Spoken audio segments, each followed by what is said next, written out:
Bonjour et bienvenue dans ce nouvel épisode d'Et si on sortait. Et ce mois-ci, place à la culture puisque nous sommes aujourd'hui au Quai des Arts à Rumilly et nous sommes en compagnie de Jeanne Precias, donc directrice de la programmation du Quai des Arts. Bonjour, Bonjour, merci de nous accueillir. merci de venir nous voir. Pour commencer, est-ce que tu pourrais nous dire ce qu'on trouve quand on passe la porte, les différents spectacles proposés?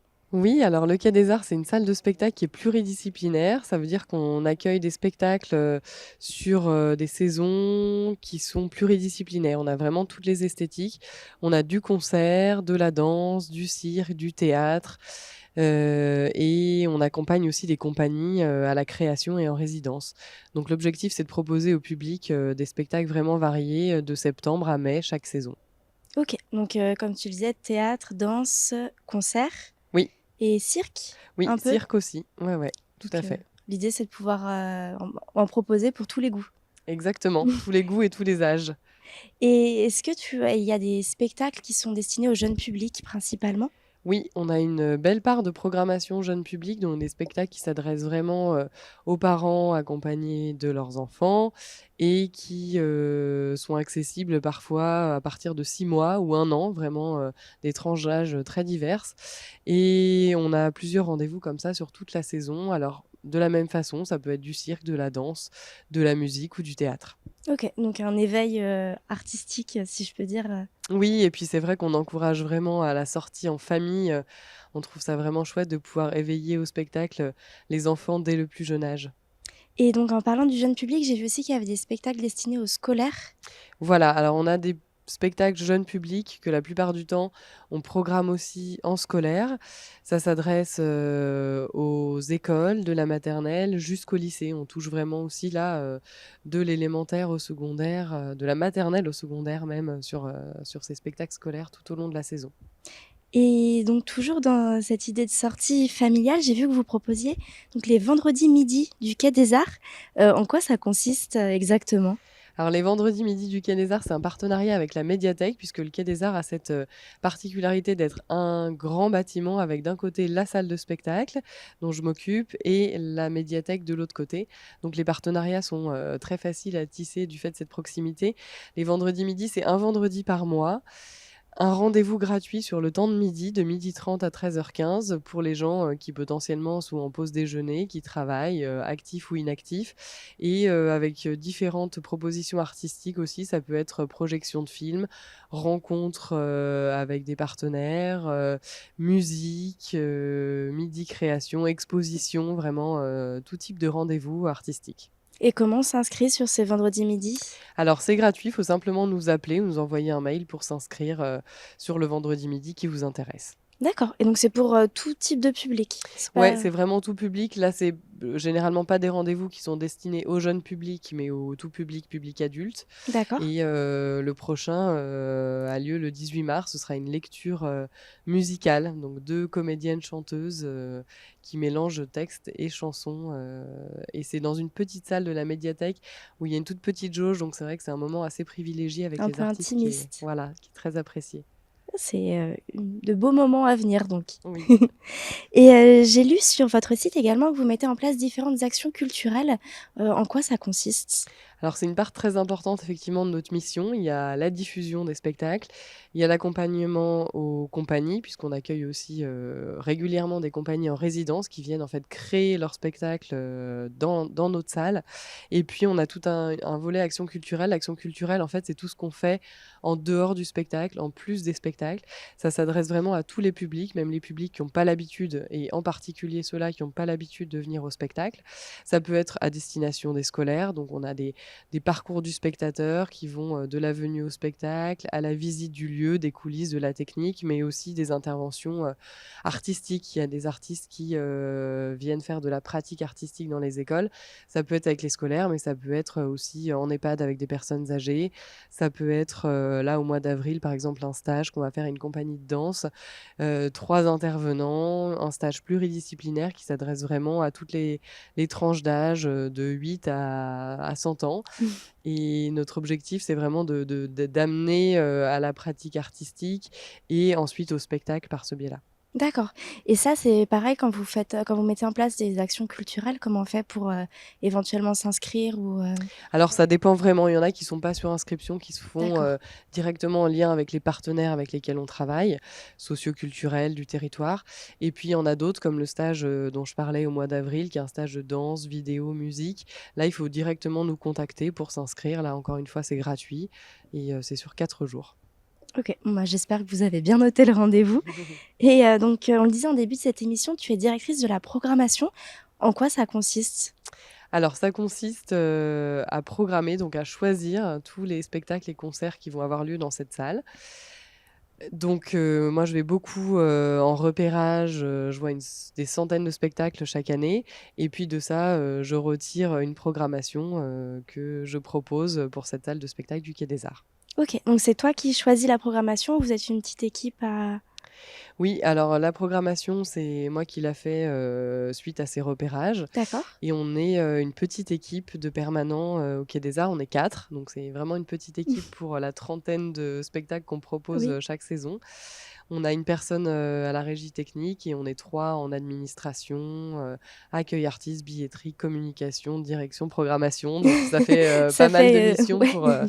pour peu de personnes et puis on a l'appui d'une équipe d'intermittents, pour toute la partie technique qu'on embauche à chaque date de spectacle aussi. D'accord, OK et donc en parlant de toute cette équipe justement, aujourd'hui vous recevez donc ce soir Ben Mazué. Oui. Donc on a eu un petit créneau pour faire cette interview. C'est quoi du matin, jusqu'à la fin d'un spectacle? Comment ça se passe une journée comme ça? Alors déjà, une journée comme ça, c'est beaucoup de préparation en amont, puisqu'on a toute la préparation technique, hein, pour tout ce que vous voyez, soit sur scène, il y a beaucoup de préparation technique en amont. Il y a de la préparation logistique, puisqu'il y a tout ce qui a trait à l'accueil, des groupes et des artistes. Et puis une journée comme ça, en fait, elle commence, à 8h30 le matin avec, l'accueil du groupe, toute l'installation technique, les balances, les préparations. En même temps, nous, on s'occupe de toute la partie accueil artiste, donc il peut y avoir, toute la gestion des repas, du petit déjeuner jusqu'au dîner, de l'hébergement, de l'hôtel, des transferts à gérer, de la gare à l'hôtel, à la salle. Donc c'est beaucoup de fourmillement, sur toute une journée comme ça et pas mal de personnes concernées. Ouais, c'est une sacrée organisation pour, donc une équipe de 4 permanents. Ouais, ouais, ouais, ça fait des grosses journées. Et donc toujours sur la programmation, quels sont les un peu les temps forts sur le mois de mars à venir? Alors le mois de mars est très dense, on a beaucoup de rendez-vous de différents styles, donc c'est assez représentatif de notre programmation. Le premier rendez-vous, le 1er mars, c'est de la danse hip-hop. Le spectacle s'appelle Nas. C'est une compagnie, qui est une très chouette compagnie qui mélange, vraiment, la danse hip-hop et contemporaine. Il y a 7 danseurs sur scène. C'est un spectacle qui est bourré d'énergie. Les danseurs sortent pas de scène pendant 1 heure avec, vraiment des chorégraphies qui vont presque jusqu'à la trance. C'est un très, très, très, très beau spectacle qui donne vraiment, vraiment, de l'énergie même au public, quoi. Il y a une vraie transmission. Ensuite, le samedi 5 mars, on a une proposition de très jeune public. Donc là, ça s'adresse aux jeunes spectateurs à partir de 1 an. Ça s'appelle Temps, de la compagnie Haut les Mains. Là, c'est une petite bulle, de douceur très poétique avec, une marionnette et une musicienne qui nous racontent, le fil des saisons, en s'appuyant sur des petits haïkus japonais. Donc c'est vraiment plein de poésie et de tendresse pour les tout petits. Le 10 mars, on retrouve du théâtre avec un spectacle qui s'appelle Courir, la compagnie, qui est gérée par Thierry Romanin, c'est format A3. En fait, c'est du théâtre musical. Donc on a un comédien qui nous raconte une histoire vraie d'un coureur de fond, qui s'appelait Émile Zatopek, qui a eu un destin assez extraordinaire, donc c'est à la fois un mélange de théâtre, de fond historique et de musique. C'est un récit vraiment, haletant. Et puis, on retrouve ensuite le 16 mars du jeune public, mais pour les enfants un petit peu plus grands, c'est à partir de 6 ans. Ça s'appelle «L'oiseau migrateur» de la compagnie, STT. C'est une compagnie, qui nous raconte une histoire, en fait, d'amitié entre un oiseau et un petit enfant et c'est un procédé de théâtre et d'art visuel, en fait, puisqu'il y a des grands panneaux, comme des tableaux sur lesquels ils écrivent à la craie, ils dessinent. Donc il y a tout un processus, très visuel où on suit, l'histoire en fonction des dessins qui se font, qui se défont. C'est un spectacle aussi très poétique. La fin du mois de mars, on retrouve le 24 mars, un concert, donc Mmh. comme ce soir avec un coplateau cette fois purement féminin. On a Anna Karlamasa au violoncelle et La Chica au piano. Et là, on voyage à travers l'Amérique latine. C'est vraiment 2 univers qui nous plongent dans les musiques world et latines. Donc ça va être un moment assez de musique assez envoûtant.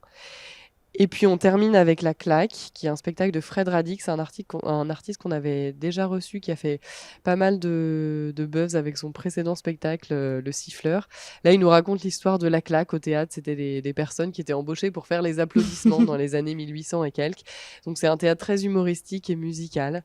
Voilà, donc ça vous Yes, montre on a vraiment un gros vraiment panel pour tous les goûts sur le mois voilà, de mars. Et donc la saison culturelle va jusqu'au mois de mai-juin, de mai. jusqu'au mois de Ouais, mai. tout à Donc fait. pour toutes les personnes qui nous regardent, vous avez donc jusqu'au mois de mai pour regarder tout ce qui se passe au Quai des Arts. Donc la saison est à retrouver sur le site quai-des-arts-rumilly. Vous pouvez également retrouver toutes les informations sur les pages Facebook et Instagram Quai des Arts Rumilly. Et la billetterie est également disponible en ligne avec d'autres points de vente sur billets. Oui, alors on a un accueil physique, à l'accueil du Quai des Arts pour les gens qui veulent venir directement sur place, soit en amont, soit le soir du spectacle.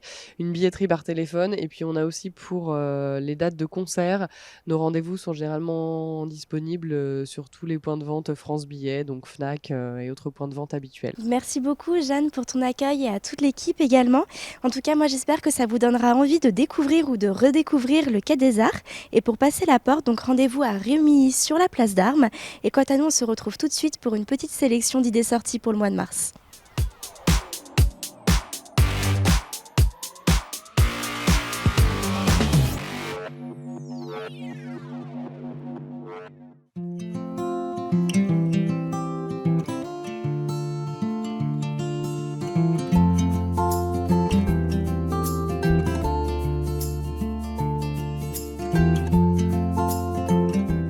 Changement de décor et petite idée sortie puisque nous sommes au belvédère de la Chambotte à une petite vingtaine de minutes de Rumilly où nous étions tout à l'heure et nous surplombons actuellement le lac du Bourget.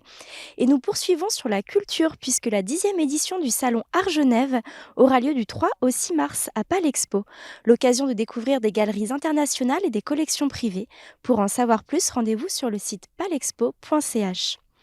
Et après avoir été annulé en 2020 et 2021, le spectacle vivant fera son grand retour dans la petite Venise des Alpes, puisque le carnaval vénitien d'Annecy se tiendra du vendredi 11 mars au dimanche 13 mars, avec des déambulations dans toute la ville. Les informations sont à retrouver sur le site lac-annecy.com. Et nous terminons cette petite sélection avec un festival de musique et de culture nomade à Chambéry, avec la 20e édition des Nuits de la Roulotte qui se déroule depuis le 24 février et jusqu'au 12 mars. La programmation est à découvrir sur le site lesnuitsdelaroulotte.com. À noter également que la Journée internationale des droits des femmes aura lieu le 8 mars, avec de nombreux rassemblements qui seront prévus à cette occasion dans plusieurs villes. C'est la fin de cette émission. Je vous dis à très vite pour de nouvelles découvertes.